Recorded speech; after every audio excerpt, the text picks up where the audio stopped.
బాలకృష్ణతో friendship use to enjoy some times, many times.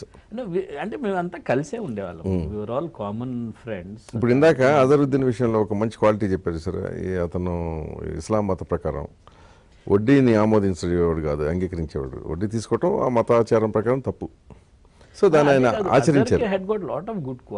అంతే, apart from that you are telling that lot of good qualities. చాలా discipline గా పెంచారు వాళ్ళ parents. ఇక్కడ హైదరాబాద్ లో was not allowed to go to a movie also. So మామూలుగా బయటకు వచ్చేటప్పుడు పోయేవారు. మామూలుగా ఈ ట్రైన్స్ లో ట్రావెల్ అయ్యేటప్పుడు, రూమ్స్ లో ఉన్నప్పుడు చాలా మంది కార్డ్స్ ఆడేవాళ్ళు just for the fun of it. ఈ క్రికెట్ మ్యాచెస్ ఉన్నప్పుడు ఇవన్నీ. సో మేము he use to never play. His passion use to he knew all the capitals, cities of all the countries in the world. So he used to be testing that. Okay.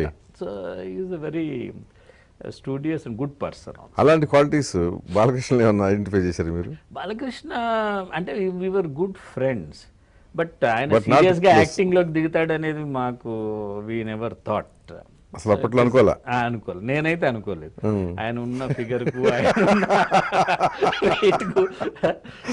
But Telugu medium వాళ్ళు wear always fascinated towards him.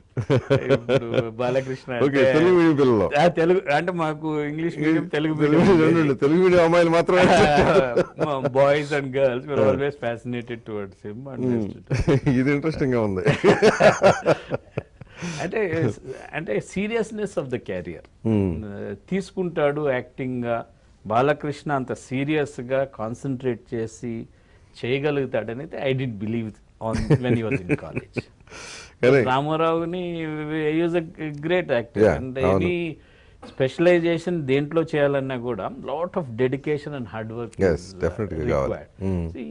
Is jolly person, ఎప్పుడు నవ్వుకుంటా నవ్విస్తా. That was the type Balakrishna was, and we are all good friends. So college days నుంచి మీ రాజకీయ ప్రస్థానంలోకి వద్దాం.